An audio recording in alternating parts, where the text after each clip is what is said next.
Merci, bonjour à tous. Alors la semaine dernière, j'étais à Oslo et quand je suis arrivé à l'hôtel, le gars à l'accueil m'a demandé si je voulais devenir membre du club Carlson. Alors dans un premier temps, j'ai dit non merci. Et il m'a dit, mais écoutez monsieur, si vous devenez membre du club Carlson, eh bien je vais upgrader votre chambre. Alors là, j'ai dit, bah oui, pourquoi pas, parce qu'en plus c'était gratuit. Alors je suis devenu membre du club Carlson. Il m'a remis cette carte. Et à votre avis, cette carte, au-delà d'être une carte de fidélité, qu'est-ce que c'est? Qu'est-ce que c'est que cette carte, à votre avis? Oui, on se rapproche de la réponse que j'attends. Ça permet de collecter des données. En fait, pour moi, c'est un kit de survie. Alors la deuxième question que je vous pose, à votre avis, c'est un kit de survie contre qui ou contre quoi? Laquelle? Non, ce n'est pas contre les autres chaînes hôtelières, c'est contre Booking.com. Merci Laurence. Alors, je vais faire un petit sondage. Qui parmi vous connaît ou a utilisé Booking.com? Levez la main s'il vous plaît, bien haut, que je la vois. Vaste majorité. Maintenant, soyez honnêtes, qui connaissait Booking.com il y a 5 ans? On a quelques early adopters par-ci par-là. Voilà, alors qu'est-ce qu'on vient de voir? On voit qu'en quelques années, Booking.com est devenu un hub. Et c'est vachement intéressant parce que Booking.com, la promesse initiale pour les hôtels et pour les chambres d'hôtel, c'était « je vais vous apporter des nouvelles sources de business, des nouvelles sources de revenus ». Alors les hôtels se sont frottés les mains, bien entendu, mais ça c'était la première phase. La deuxième phase, Booking.com, comme on vient de le démontrer avec ce petit sondage, est devenu un hub. Et ça veut dire que si vous êtes hôtel aujourd'hui, eh ben, vous devez être sur Booking.com et vous devez payer pour ça. Et comme tous vos petits camarades sont aussi sur Booking.com, si vous voulez être plus visible que les autres, il faut payer plus. Par ailleurs, chaque fois que quelqu'un va réserver une chambre sur Booking.com, eh ben, Booking prend une partie de la transaction à travers une commission.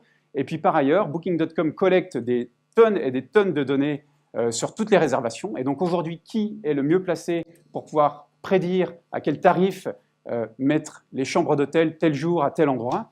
Eh ben, c'est Booking.com parce qu'ils font du big data sur toutes ces données-là. Et donc, ce que je viens de décrire, cet exemple de Booking.com, illustre parfaitement une instance, un exemple de stratégie de plateforme qui sont mises en œuvre depuis une quinzaine d'années par les acteurs du numérique. Et cette stratégie, en gros, c'est on regarde la chaîne de valeur, on regarde où les marges se font, on s'insère dans la relation client le plus près possible de l'utilisateur final, on capture la relation client, et puis au passage, on capture une bonne partie des marges. Et donc pourquoi est-ce que cette carte est en fait un kit de survie? Parce que le gars à la réception a vu que j'avais fait ma réservation sur Booking, et il m'a dit, maintenant, désormais que vous êtes membre de ce club, eh bien, n'allez plus sur Booking.com pour réserver votre chambre d'hôtel, allez directement sur le site du club, on upgradera votre chambre à chaque fois gratuitement. Et donc, en fait, c'est un kit de survie parce qu'ils essaient tout simplement de récupérer la relation client qu'ils ont perdue depuis, on va dire, 5 ans, pour récupérer les marges qu'ils ont perdues avec ça. Donc ça, c'était un premier exemple.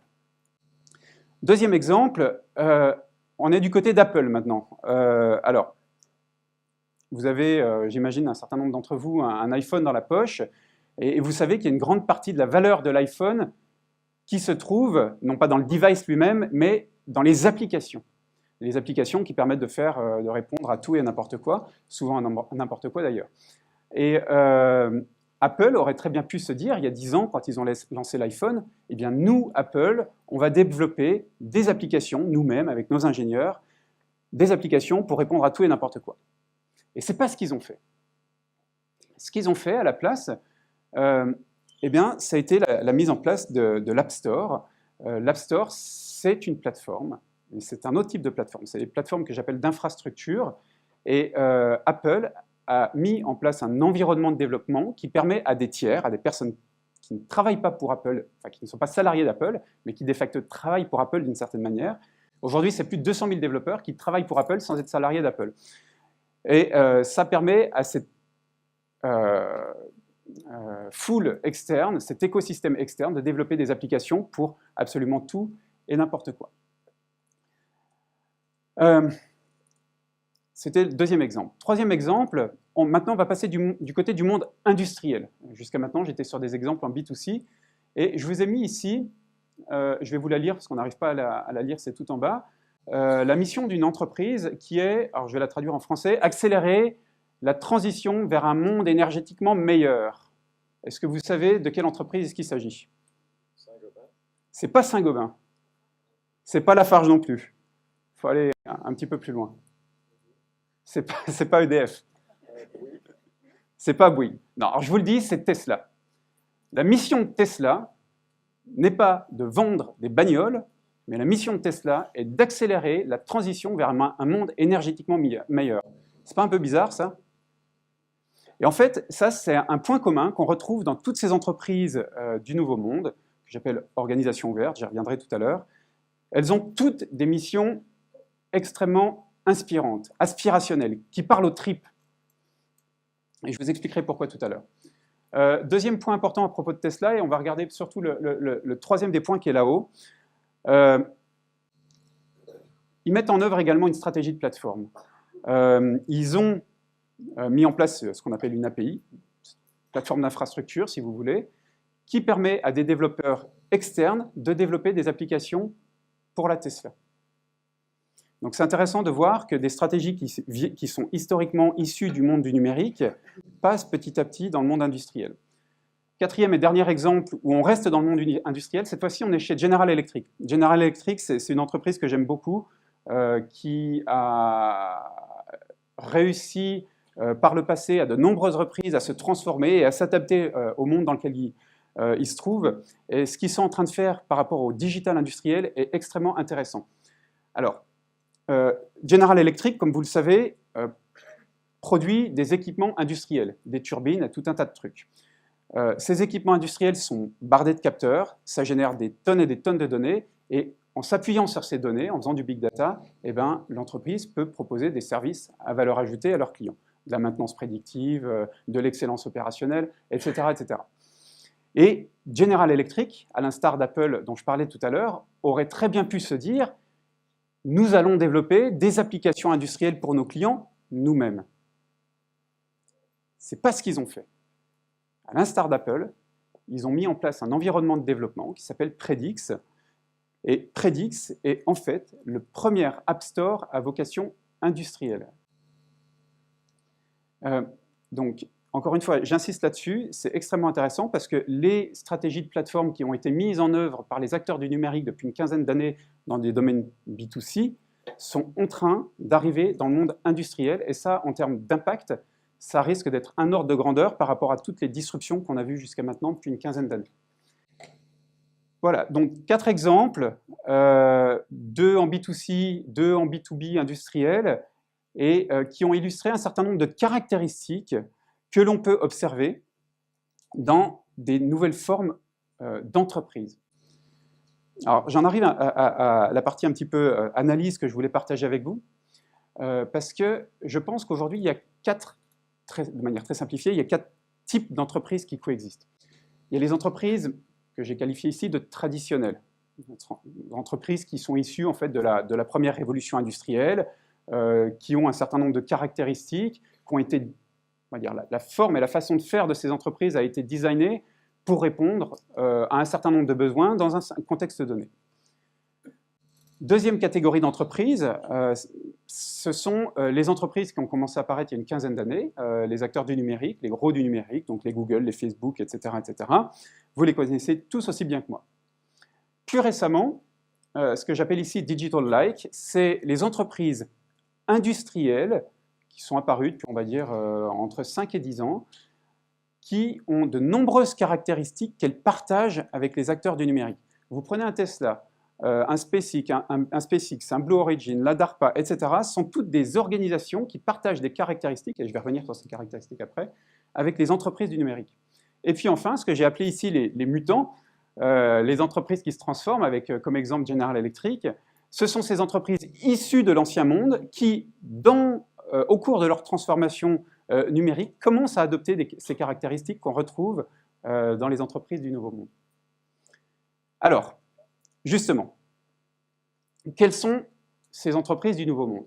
Alors moi, je parle d'open organization. J'ai fini par me convaincre, ça fait une dizaine d'années que je m'intéresse à ces questions, Et j'ai fini par me convaincre que toutes les évolutions, toutes les transformations qu'on a vues en management d'innovation depuis 10 ou 15 ans ne sont en fait que les prémices de quelque chose qui est beaucoup plus profond, beaucoup plus large. Et je pense que nous arrivons à une nouvelle forme d'entreprise, une nouvelle forme organisationnelle. Et je les appelle Open Organization, donc le prolongement de l'Open Innovation dont on parlait juste avant dans l'intervention précédente. Alors, dans les caractéristiques, il y en a une première. Toutes ces entreprises sont extrêmement centrées utilisateurs. Rappelez-vous l'iPod, pardon, ce n'est pas un baladeur qu'on vous propose. C'est une expérience qui permet d'écouter de la musique en mobilité où toute la chaîne est prise en compte. L'achat de la musique, transporter la musique bien sûr, la gérer, etc. Deuxième caractéristique, toutes ces entreprises sont digital enabled. Alors, ce que je veux dire par là, attention, je ne suis pas en train de dire que ces entreprises ont un business digital. Je dis simplement que le digital intervient dans toutes les strates de l'entreprise pour la rendre plus efficiente. Donc on est vraiment sur ces notions d'excellence opérationnelle, d'industrie 4.0 quand on est sur de l'industriel, comme ça a été évoqué dans des interventions précédentes. Troisième caractéristique, toutes ces entreprises du Nouveau Monde, toutes ces organisations ouvertes implémentent des stratégies de plateforme. Je n'en dis pas plus pour l'instant, car c'est mon slide d'après. Ah, tiens, ils n'apparaissent pas dans le bon sens, c'est marrant. Donc, cinquième caractéristique, et je reviendrai sur la quatrième, j'espère après. Cinquième caractéristique, toutes ces entreprises ont des missions aspirationnelles, inspirantes, qui parlent aux tripes. Alors pourquoi ? J'aurais préféré dire le point d'avant, parce que ça m'aurait facilité la tâche, mais vous ferez la petite gymnastique vous-même. Parce que toutes ces entreprises tentent de mobiliser des écosystèmes externes, et on n'a pas de relation hiérarchique avec l'écosystème externe, et donc pour mobiliser des gens qui viennent de l'extérieur, les faire avancer dans une certaine direction, il faut une vision et une mission qui parlent aux tripes. Il faut faire rêver, si vous voulez. D'où la mission de Tesla et d'où la mission de toutes les entreprises, de toutes ces nouvelles entreprises qui sont apparues depuis une dizaine d'années. Et enfin, et ça va avec les stratégies de plateforme, toutes ces entreprises ont recours à ce que j'appelle ici le talent on demand, ou staff on demand. Il y a une dizaine d'années, j'étais à San Francisco pour un déplacement professionnel, et ça, c'est une tendance qui était en train d'apparaître, cette notion de mobiliser des talents à la demande, mais c'était tout petit. Maintenant, aujourd'hui, en 2017, c'est vraiment quelque chose qui a littéralement explosé, aussi bien du côté des grandes entreprises qui de plus en plus cherchent à mobiliser des talents à la demande, que du côté aussi des plateformes qui permettent d'accéder à ces talents. Voilà, donc 5 caractéristiques. Je redis un mot, et ce sera la fin, sur les stratégies de plateforme. Je vous propose ici une segmentation qui est relativement simplifiée. 3 types de stratégies de plateforme. Premier type, c'est celle que j'appelle BIFAS, ou two-sided ici. C'est les Google, les Facebook, etc. Et l'idée, c'est la suivante. En général, ces plateformes proposent, généralement en B2C et généralement gratuitement, un service à forte valeur ajoutée, le search par exemple de Google, et en échange de ce service à forte valeur ajoutée, vous acceptez de donner gratuitement vos données qui vont être, sur la deuxième phase du business model, valorisées pour que l'entreprise puisse gagner de l'argent. Deuxième catégorie, c'est les plateformes d'offres et de demande. Alors les exemples ici, vous les connaissez tous très bien, Uber, Airbnb, etc. etc. L'idée, c'est la suivante. On a une chaîne de valeur qui est déstructurée à l'origine, avec une offre latente, une demande latente, qui n'était pas connectée, mais grâce au numérique, on met de l'ordre dans le bordel qui préexistait. Et on connecte une offre et une demande. Donc ça, c'est les plateformes offre et demande. Et enfin, troisième catégorie que je trouve personnellement les plus intéressantes, ce sont les plateformes d'infrastructure. Certains parlent de méta-plateformes également.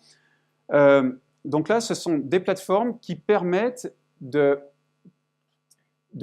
mobiliser un écosystème externe, que ce soit des développeurs ou autre chose, afin d'accomplir des tâches pour l'entreprise et pour la création de valeur. Et ça, c'est quelque chose qui est apparu en B2C et qui maintenant est en train d'arriver plein pot également dans le monde industriel. Voilà, donc petite conclusion. S'il y avait, on va dire, 3 messages à mémoriser ce matin.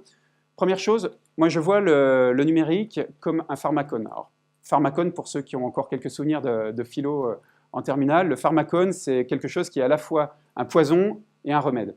Donc c'est un poison au sens, c'est la tendance disruptive qui vient changer les règles du jeu pour beaucoup d'entreprises traditionnelles, mais c'est aussi les technologies, les méthodes, les formes organisationnelles, etc., qui vont permettre à ces entreprises de l'ancien monde de se transformer, de s'adapter au nouveau monde et pour demain, on l'espère, faire partie des survivants. Deuxième point, comme je vous le disais, je suis complètement convaincu que l'entreprise qu'on a inventée à la première révolution industrielle est en train de connaître des changements profonds. Je parle d'open organizations et je vous annonce un scoop. Je pense que désormais, je vais parler de Grateful Dead Organizations parce que je crois que ça rejoint parfaitement l'intervention précédente. Donc, nouvelles formes organisationnelles, et ces nouvelles formes organisationnelles, un certain nombre de caractéristiques, dont 2 que j'estime extrêmement importantes et intéressantes, ce sont les stratégies de plateforme et la capacité à mobiliser des talents à la demande. Je vous remercie.